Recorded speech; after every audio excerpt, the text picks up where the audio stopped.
तुम्हारे पिताजी का है भारत, तुम्हारे पिताजी का इंडिया। खबरदार अगर तुम लोगों ने इंडिया का नाम बदलने की हिम्मत की तो 140 करोड़ लोग उठ के बीजेपी वालों को इस देश से बाहर भगा देंगे। बीजेपी वाले इतने बौखला गए, बोले हम भारत का नाम बदलेंगे, अब इंडिया नहीं बोलेंगे। अरे तुम्हारे पिताजी का इंडिया, 140 करोड़ लोगों का इंडिया, तुम्हारे पिताजी का इंडिया नहीं है। इंडिया हमारे दिल में बसता है। टीवी पे चल रहा था कि वहां पे हमारे 3 आर्मी ऑफिसर्स शहीद हो गए। क्या जश्न को रोका नहीं जाना चाहिए था? जश्न को बीच में रोकना नहीं चाहिए था? अभी तक प्रधानमंत्री ने उनके दुख में 2 शब्द नहीं बोले हैं, एक ट्वीट नहीं किया, I love my India, I love my India, Bharat माता की। हम अगली मीटिंग में ऑपोजिशन वाले सारे मिलके अपने गठबंधन का नाम भारत रख लेंगे। शहीद हो गए, पूरा देश उनको सम्मान करता है, पूरा देश उनकी शहादत के ऊपर बहुत दुखी है। लेकिन दोस्तों, ज्यादा बड़ा दुख इस बात का है कि जिस वक्त उनकी शहादत की खबर आ रही थी, जिस वक्त वो आतंकवादियों के साथ मुठभेड़ कर रहे थे, मुठभेड़ करते हुए जिस वक्त वो शहीद हुए और शहादत की खबर पूरे देश में फैली, उस वक्त दिल्ली में भारतीय जनता पार्टी के हेडक्वार्टर के अंदर जश्न मनाया जा रहा था। हम ये मान सकते हैं कि जब बीजेपी वालों ने जश्न मनाना शुरू किया होगा तब तक खबर नहीं मिली होगी, लेकिन जिस वक्त वो जश्न मना रहे थे तब तक पूरे देश में खबर फैल चुकी थी। देश के प्रधानमंत्री, देश के रक्षा मंत्री, देश के गृह मंत्री, तीनों वहां पे बीजेपी हेडक्वार्टर में मौजूद थे और जश्न मना रहे थे। टीवी पे चल रहा था कि वहां पे हमारे 3 आर्मी ऑफिसर्स शहीद हो गए। क्या जश्न को रोका नहीं जाना चाहिए था? जश्न को बीच में रोकना नहीं चाहिए था? क्या जश्न मनाना सही था? पूरे देश को बड़ा दुख हुआ। मैं देख रहा हूं आज 1 लाख से ज्यादा लोग यहां मौजूद हैं, दूर तक जहां तक नजर जा रही है लोग मौजूद हैं। बारिश बार बार आ रही है लेकिन लोग भी डटे हुए हैं। अभी तक लोगों के सर दिखाई दे रहे थे, अब कुर्सियां दिखाई दे रही है। सबने अपने सर पे कुर्सियां रख ली। आपको मैं नमन करता हूं, आपका शुक्रिया अदा करता हूं दिल से कि आप लोग यहां डटे हुए हैं। और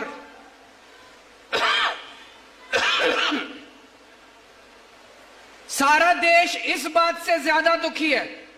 हमारा पहला दुख है कि हमारे 4 आर्मी ऑफिसर्स शहीद हो गए। हमारा दूसरा बड़ा दुख है कि हमारे देश, जब वो हमारे जवान, हमारे आर्मी ऑफिसर शहीद हो रहे थे और मुठभेड़ में मारे गए, हमारे देश के प्रधानमंत्री, गृह मंत्री और डिफेंस मिनिस्टर जश्न मना रहे थे। तीसरा बड़ा दुख है, आज 4 दिन हो गए इस बात को, 4 दिन पहले वो मुठभेड़ में शहीद हुए थे। अभी तक प्रधानमंत्री ने उनके दुख में 2 शब्द नहीं बोले हैं, एक ट्वीट नहीं किया। हर चीज पे ट्वीट करने वाले प्रधानमंत्री, हर चीज पे ट्वीट करने वाले गृह मंत्री, हमारे देश के 3 जवान शहीद हो गए आतंकवादियों से मुठभेड़ करते करते। क्या मजबूरी है? आपके मुंह से जबान क्यों नहीं निकल रही है? आपको क्या दुख नहीं होता? इनको देश से कोई लेना देना नहीं है। अभी थोड़े दिन पहले सारी देश की 28 विपक्षी पार्टियों ने मिलकर एक गठबंधन बनाया। सुना आप लोगों ने? एक गठबंधन बनाया देश की 28 पार्टियों ने मिलकर, उसका नाम रखा इंडिया। 28 पार्टियों ने मिलकर गठबंधन बनाया, उसका नाम रखा इंडिया। इन लोगों को इतनी चिढ़ मची, ये बीजेपी वाले इतने बौखला गए, बोले हम भारत का नाम बदलेंगे, अब इंडिया नहीं बोलेंगे। अरे तुम्हारे पिताजी का इंडिया, 140 करोड़ लोगों का इंडिया है, 140 करोड़ लोगों का इंडिया, तुम्हारे पिताजी का इंडिया नहीं है।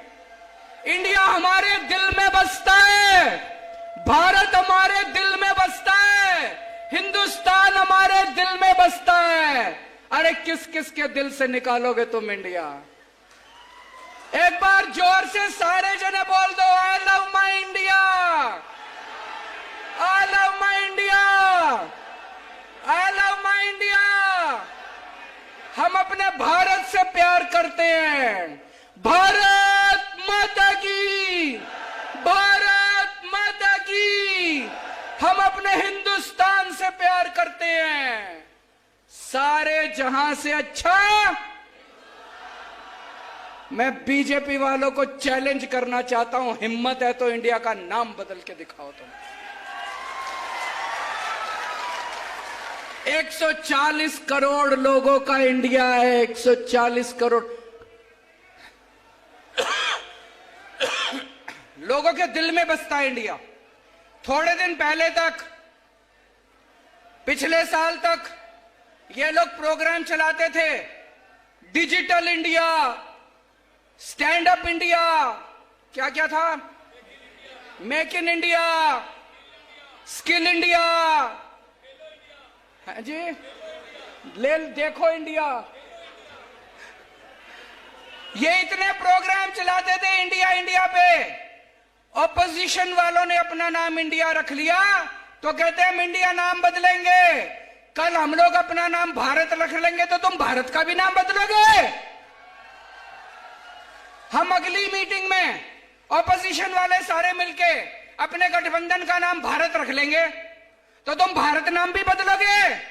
तुम्हारे पिताजी का है भारत, तुम्हारे पिताजी का इंडिया। खबरदार अगर तुम लोगों ने इंडिया का नाम बदलने की हिम्मत की तो 140 करोड़ लोग उठ के बीजेपी वालों को इस देश से बाहर भगा देंगे।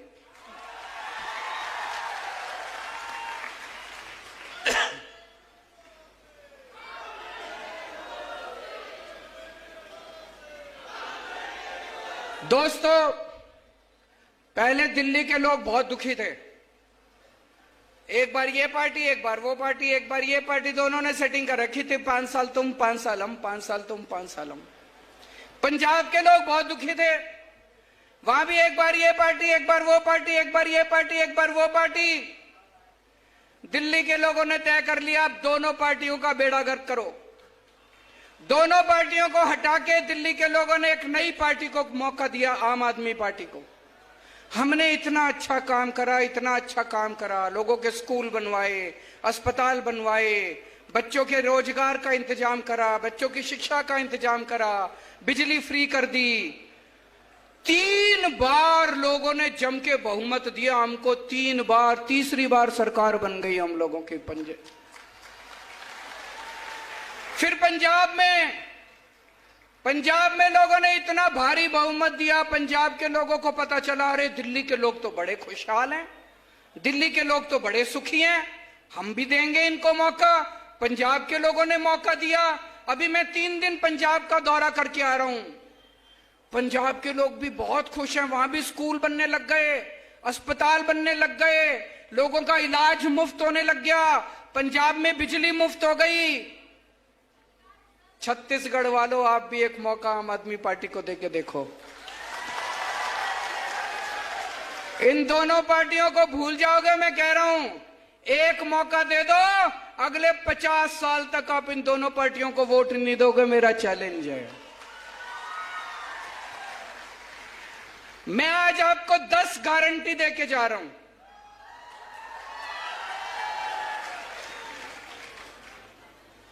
ये बीजेपी वाले आएंगे, कांग्रेस वाले आएंगे, कहेंगे शपथ पत्र है हमारा, संकल्प पत्र है, मैनिफेस्टो है। हमारा कोई मैनिफेस्टो नहीं होता, हम गारंटी देते हैं।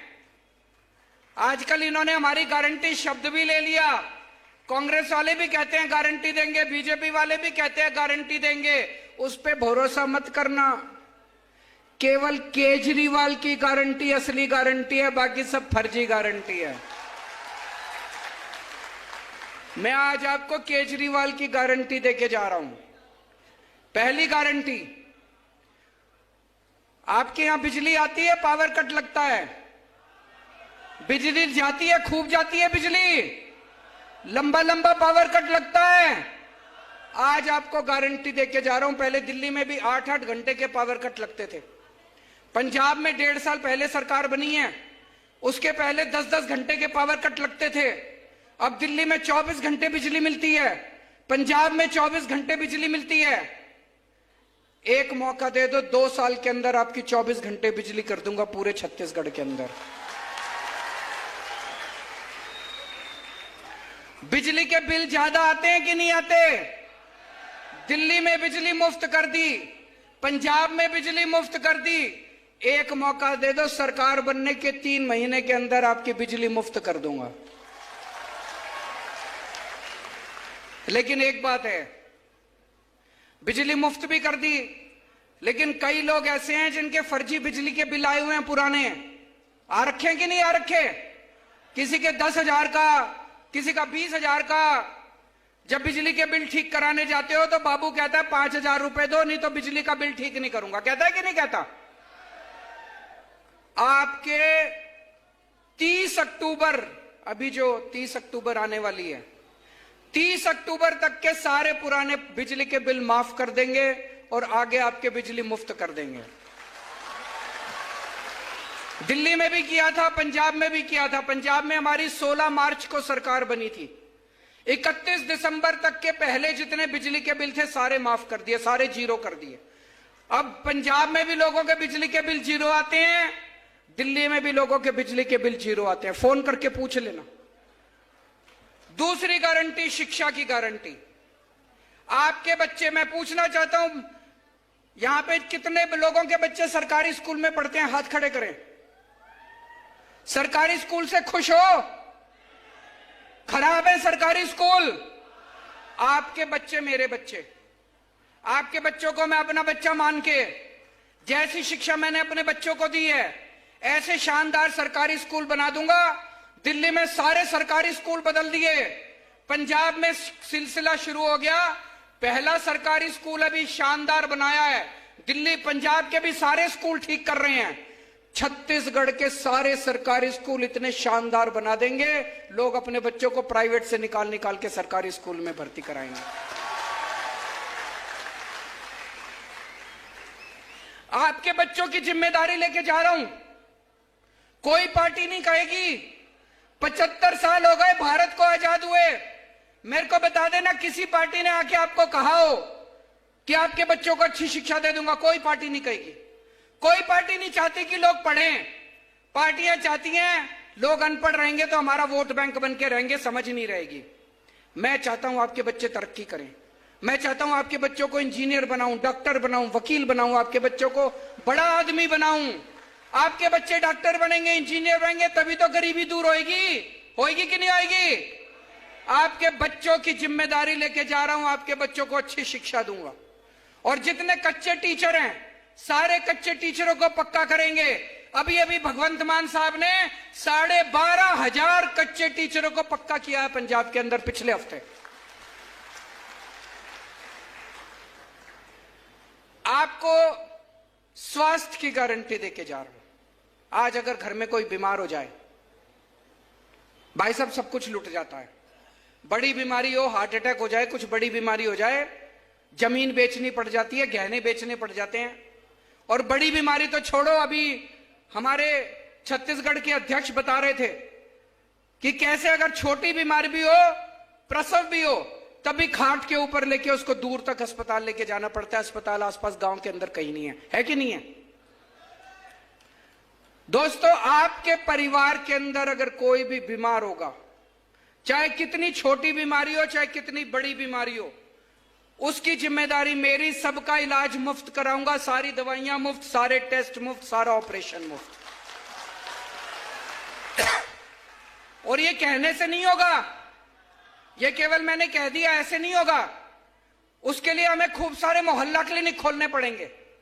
दिल्ली में 550 मोहल्ला क्लिनिक चल रहे हैं, पंजाब में 650 मोहल्ला क्लिनिक शुरू हो गए, छत्तीसगढ़ के गांव गांव के अंदर मोहल्ला क्लिनिक खोलेंगे। आपके अपने बीमार आदमी को आपको खाट पे दूर लेके जाना नहीं पड़ेगा, आपके गांव में एक मोहल्ला क्लिनिक, गांव क्लिनिक खोलेंगे, गांव क्लिनिक। उसमें आपकी सारी दवाइयां फ्री होगी, सारे टेस्ट फ्री, सारा इलाज फ्री।